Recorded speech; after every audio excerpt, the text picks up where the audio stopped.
Blackie, you're a creature of habit. We have eaten in this restaurant every Tuesday for weeks. Do you know that? I've got another habit, Mary.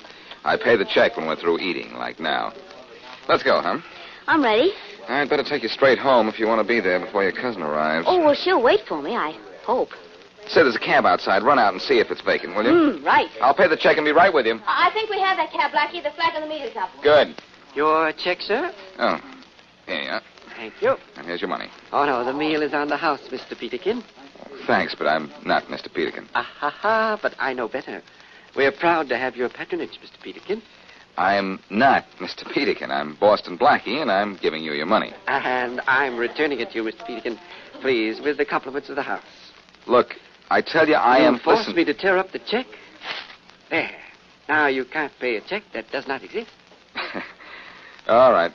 But believe me, there's been some mistake. No mistake, I assure you. For you, there shall never be a check, Mr. Peterkin.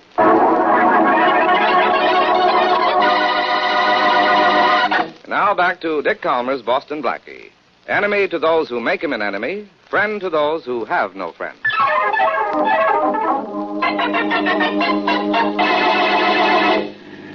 Oh, Blackie, you won't forget to get that watch for my cousin, will you? Don't worry, Mary. The jewelry store is open until 9 tonight. You'll have it this evening. The one we saw in the window? Mm-hmm. I think she'll like it, don't you? Oh, well, if you see one you think she'll like better, get it. You know more about watches than I do. 1011 Dale Avenue, miss. Here we are. Hold the flag, driver. I'm going on. Right. Don't bother to see me to the door. Blackie, I'll be all right. You always are. I'll call you later. Now, you won't forget to get that watch, will you? Right, Mary, I promise. I'll have a messenger deliver it. Thanks, darling. Night. Night.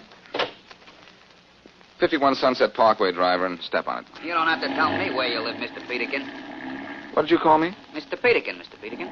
Now, wait a And minute. if you think this hall is going to cost you anything, you're wrong. Now, look here. It's a pleasure to have you in my cab. So there's no charge. Not for the famous Mr. Peterkin.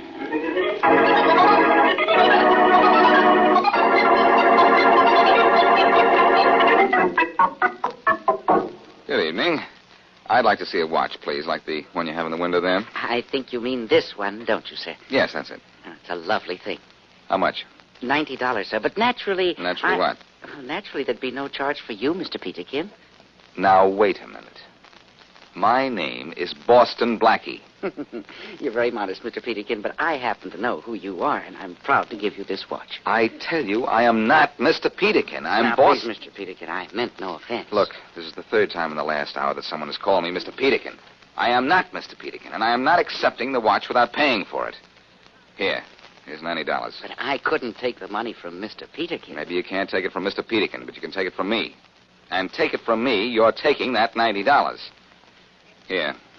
And do me a favor, will you? Believe my name is Boston Blackie. Do you understand? Of course, I understand. Your name is Boston Blackie, Mr. Peterkin.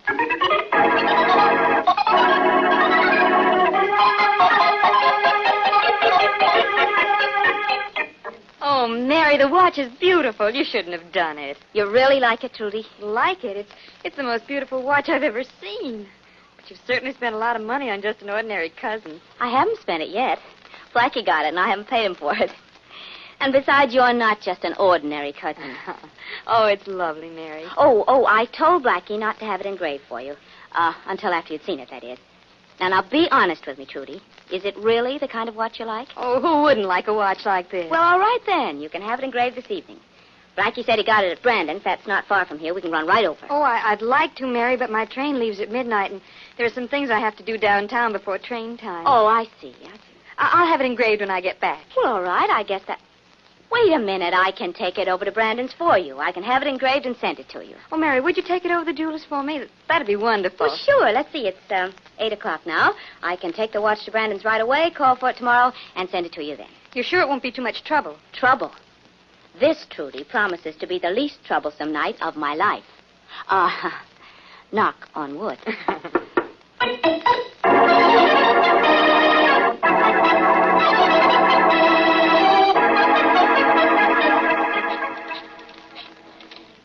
Oh, Blackie, please be home, please. Oh, Blackie, please.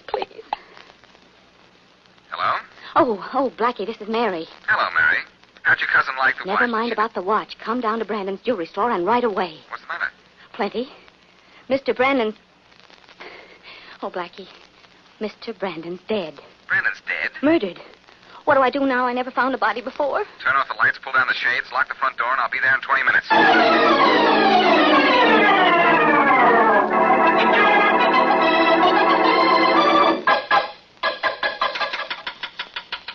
Open up, Mary. It's Blackie. Coming.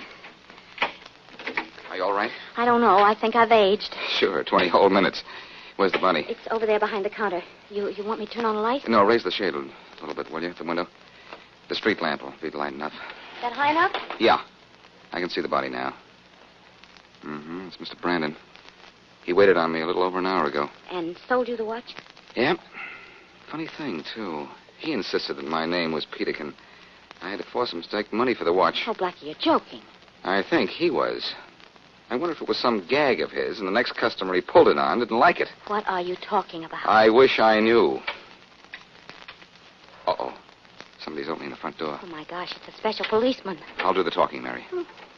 Good evening, officer. We were just about to send for one of your gang. Whoever locked this door a few minutes ago sent for me. They forgot to throw the alarm switch, and we got a signal at our headquarters. What's the matter down here? Do you know the owner of the store? Sure, Sam Brandon. Would you know him if you saw him dead? Huh? Dead? Where? Turn your flashlight over there, at the aisle between the two counters. Where? Like this? I don't see. Is that Sam Brandon? It sure is. Don't move, either of you. You're both taking a little ride to police headquarters.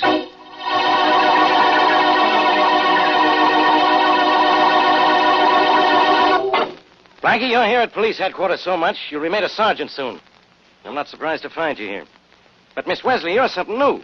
Inspector Farraday, you don't think we killed Mr. Brandon, do you? Of course he does, Mary. Doesn't he always? I most certainly don't think you killed him. Faraday. But I'm plenty sore at you, Blackie. And disappointed in you, Miss Wesley. Don't either of you know better than to get mixed up in these things? Well, when I found the body, I didn't know what to do. You should have called the police right away. I told him not to, Faraday. I wanted to have a look at the body before anything was moved. Oh, you did? Well, take your body out of here and out of this case. And keep it out. But Faraday... Don't argue with Inspector Farraday, darling. Come on, let's Just go. a minute, Mary. Just a minute. Faraday, are you sure you're all right? Well, I've never felt better in my life. And you've never been cleared of murder any faster in your life. What have I done to clear myself but wait here in your office? While you waited, I found out when Brandon was killed, what kind of a gun killed him, and where you were at the time of the murder. You're clear. So clear out of here. Both of you. Faraday, I want to congratulate you. For once, you've proved you're the good cop I always thought you were. Get out of here. Yeah? Inspector Farraday? Yeah, what do you want? I'm Robert Winston at Belvedere Insurance Company, claim agent. Oh, yeah. Your office said you're on the way down. In connection with the murder of Sam Brandon, huh? I'm going to have to ask you for a little help, Inspector. Well, I'll do everything I can. I understand the police found 2 people with Brandon's body. Yeah. As a matter of fact, these are those 2 people now. Boston Blackie, Miss Mary Wesley. Hello. How do you do? These people are under arrest, of course. No, they're not. All Miss Wesley did was walk in the store and find the body. All Blackie did was come down and wait with her until the police arrived. You aren't holding him? Well, how can I? I don't have grounds. My company will give you grounds, Inspector. Until our part of this investigation is complete, I demand that you hold these 2 people on suspicion of murder.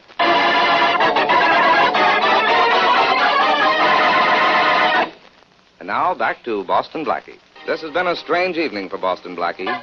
3 times by 3 different people, he's been called Mr. Peterkin. But this is nothing compared to what happened shortly after.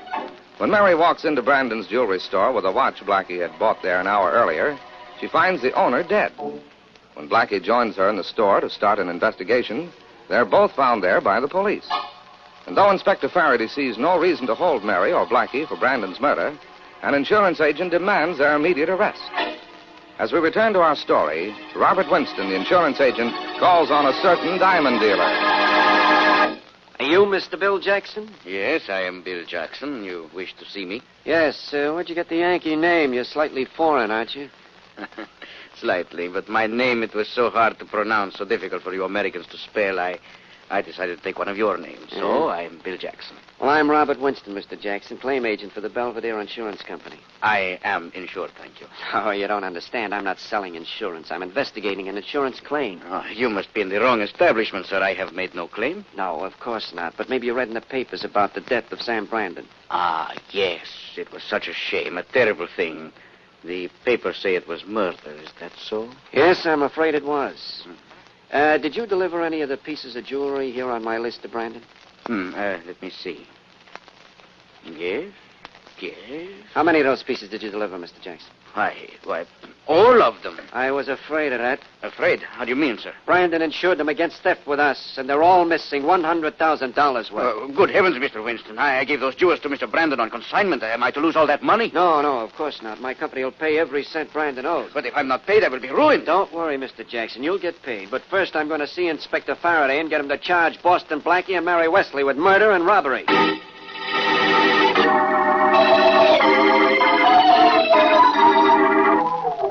Look, Inspector Farraday, here's a list of the stuff that's missing from Brandon's store. Look at the size of it. I see the size of it, Winston. Then why did you let Blackie and the Wesley girl go?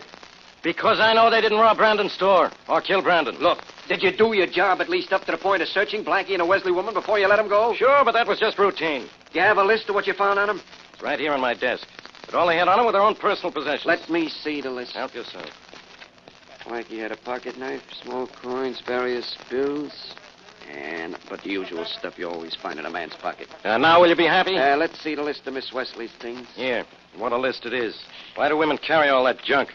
She had a silver comb, silver wristwatch, lipstick powder, various bills, small coins. Gold Ajax wristwatch. Well, so what? So look on this list of items taken from Brandon's store. One gold Ajax wristwatch. Did you see that gold wristwatch yourself? Yeah, I did. Describe it. Well, it was an Ajax square case, a convex crystal. The face of the dial was yellow, and the band was a black cord with a gold clip. Look at the description on this list of the Ajax watch missing from Brandon's store. Square case, convex crystal, dial yellow, numerals Roman, black cord with gold clip. What does that sound like to you, Inspector? The watch I found in Miss Wesley's purse. And that watch was stolen from Brandon's store. That's all I need, Inspector. I want you to arrest Mary Wesley. All right, Winston. Maybe I've got to. Don't bother leaving your office. Just give me one of your men, Inspector, and I'll bring Miss Wesley here myself.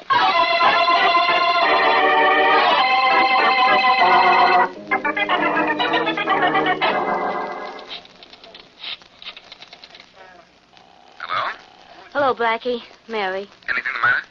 Oh, nothing particularly. I was just reading in the paper about the Brandon murder. I see they still don't know why he was killed. Oh, they probably find out it was a robbery, Mary. And all Farraday has to do is to find some of the stolen articles, trace them, and he'll find Brandon's killers. I'm more concerned with that Peterkin angle. I can't figure out who changed my name and why. Oh, Blackie, there's somebody at the door. I'll call you back. Wait, Mary. Are you expecting anyone? No, I'm not. Well, look, Faraday's been much too quiet. It isn't like him to leave either one of us completely alone after we've been found with a body. So leave the phone off the hook. Your caller may be the inspector. Yeah. Just a minute. Oh, I get it. If it's the inspector or someone else from the police department, I'll steer them over to the telephone so you can hear, huh? Good girl. Now let them in. Right. Come in. Miss Wesley? Oh, Mr. Winston. How's the insurance business? Fine, Miss Wesley. Fine. Do you always bring a policeman when you make your calls? No, only in cases like this, Miss Wesley. That gold wristwatch you had in your bag. Oh, that. It was bought at Brandon's by Boston Blackie. I had it in my purse. Never mind how you got it, Miss Wesley. Do you lying to somebody else? This watch is stolen property. Get your hat and coat. You're under arrest. Now, just a minute, Mr. Winston. Blackie, are you still there? Yes, Mary, I'm here, and I heard everything. What do I do now? Go to headquarters with Winston. You won't be there long. Somehow I feel Mr. Peterkin is mixed up in this, and I'm going to find out how before I get mixed up entirely.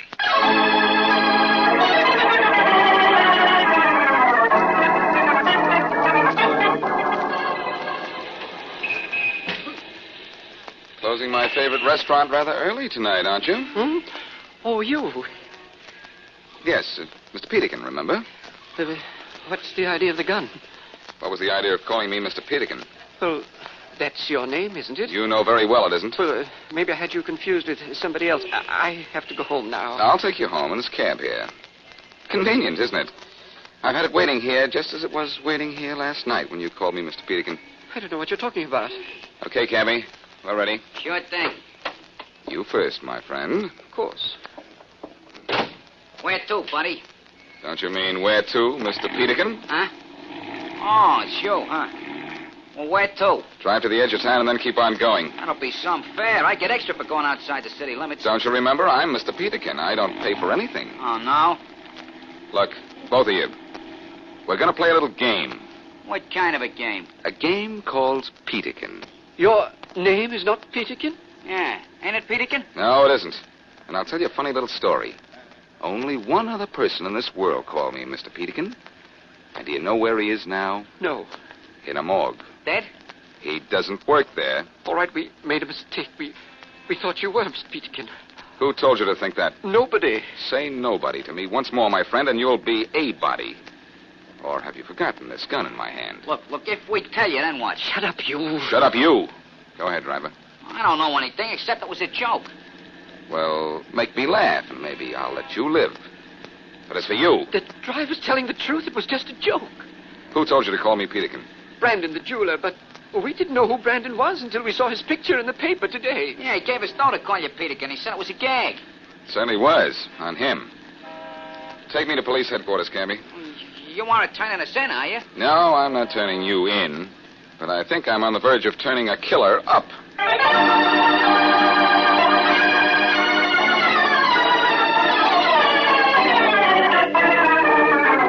Hello, Faraday speaking. Inspector, this is Bob Winston. Now what do you want? Boston Blackie. I tell you I'm looking for him.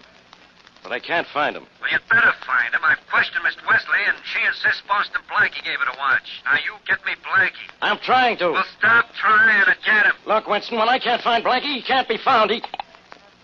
Hello? Hello? He hung up. That's good. Come in. Hello, Faraday. Blackie, I've been looking everywhere for you. Well, I haven't been everywhere, Faraday. Maybe that's why you didn't find me. Look, Winston made me put Miss Wesley in jail, and he wants you. I know that. Well, I hope you know something else. I'm going to arrest you, but I don't want to. Oh, go ahead and arrest me, Faraday. I won't mind. If you book me under the name of Peterkin. Peterkin? What are you talking about? A little plot to make it look as if I robbed Brandon's jewelry store. It's a crazy story, Faraday. Yeah. Brandon paid a restaurant cashier and a cab driver to call me Mr. Peterkin and refused to take money from me. Why? So that when I walked into his store an hour later, and he called me Mr. Peterkin and refused to take money for his watch, I'd walk out without a sales slip. That's all he needed to make it appear that the watch was stolen, which he was going to claim later. When you said that was a crazy story, you were making an understatement. I can't believe a thing like that, Blackie. Look, Faraday, of all the stuff stolen from Brandon, what's turned up? Only the watch found on Miss Wesley. That backs up my story, because all Brandon needed to establish the fact that his store had been robbed was to have the police find one missing article. He wanted to establish the fact that his store had been robbed. Blackie, that sounds as if Brandon robbed his own place. I think he was in on the deal, Faraday. And the merchandise, supposedly stolen, is just hidden somewhere. Do you have a complete list of the missing property? Sure, right here. Look at the length of it. Some haul. But, Blackie, if Brandon robbed his own store, why was he killed? And who killed him? His accomplice, probably. The motive? To keep from splitting with Brandon. Say, according to this list, everything stolen from Brandon was delivered by the same wholesale jeweler. Bill Jackson. Yeah, on consignment, too. But Brandon was insured, and Jackson is going to get his money just the same. Doesn't it seem rather odd to you that, with the exception of the watch, Brandon was robbed of only the jewels he'd bought from Jackson? Say, that is funny, isn't it? It's funny enough to make Jackson laugh himself sick. Suppose Jackson never delivered these diamonds, and Brandon then reported them stolen. Jackson still has his diamonds, plus a cut of Brandon's insurance money. Then Jackson was Brandon's accomplice. Maybe, unless Winston was. Winston? You mean he was in for a split of the insurance payoff? Winston's been trying awfully hard to prove that Mary and I robbed Brandon's store. All he needs is proof of robbery to get his company to pay the claim. You see what you can get out, find out about him. I'm going to call on Jackson. Can you tell me anything about him? Sure. Well, he talks with an accent, for one thing. What kind? I just talked to him on the phone. It's hard to tell. Central European, maybe. Like this? Inspector Farraday, I am Edward Blackburn. It is good to see the police working for justice. Well, that's pretty close. But what's the idea? If you want to talk to a guy, it is sometimes smart to talk his language.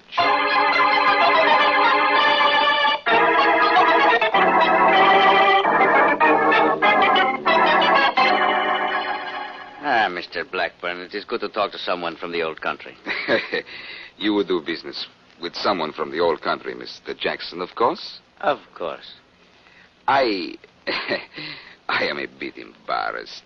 The duty on jewelry is high, as you know. I intend to... Forget to declare it? Yes, forget. I think we can do business, Mr. Blackburn. How much do you want to spend? I can put my hands on $50,000. I can let you have twice that amount in jewelry, Mr. Blackburn. I am afraid I do not have that much money. Just let me show you what I have in my safe. Here, I will open it. Fine. Ah, magnificent, Mr. Jackson. Never have I seen such jewels. Yes, and everything in my safe is for sale, and at a special price. Why a special price? I do not ask you questions. You do not ask me questions. Do you mind if I use your phone? I do not have this much money on me. I shall have to send for it. Yes, go ahead.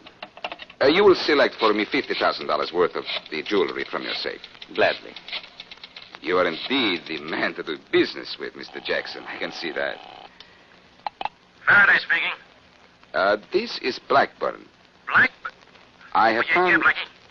Yes. I have found the jewels I want.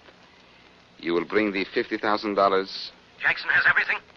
Mr. Jackson is everything, my friend. Hurry.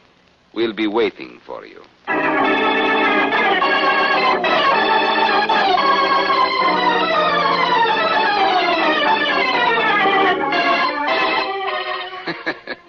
You should have seen Jackson's face when Faraday walked in, Mary. It was wonderful. How long did it take Jackson to confess to Brandon's murder? About 5 minutes. Why did he kill him? To keep from splitting the insurance money with him. And he killed Brandon just after you left with the watch you bought for me. Well, Blackie, was that planned? When I left Brandon's store without a sales slip for that watch, Jackson was in the back, and Brandon told him the plan had worked. And then all Brandon had to do was to call the police and tell them his store had been robbed. That was the moment Jackson was waiting for. I'm surprised you got away posing as Mr. Blackburn when you talked to Jackson. No, I am a wonderful actor. You certainly got that. But how did Brandon work that Peterkin act so beautifully? Well, in the first place, he saw us looking at watches in his store window several times. He was standing in the doorway at the time, remember? Oh, I see now how he was sure his plan would work. He then went to our restaurant and arranged for the cashier and the taxi driver to call you Mr. Peterkin and all that. And then after I came in and bought the watch, Brandon intended to call the police and describe me as the person who robbed his store.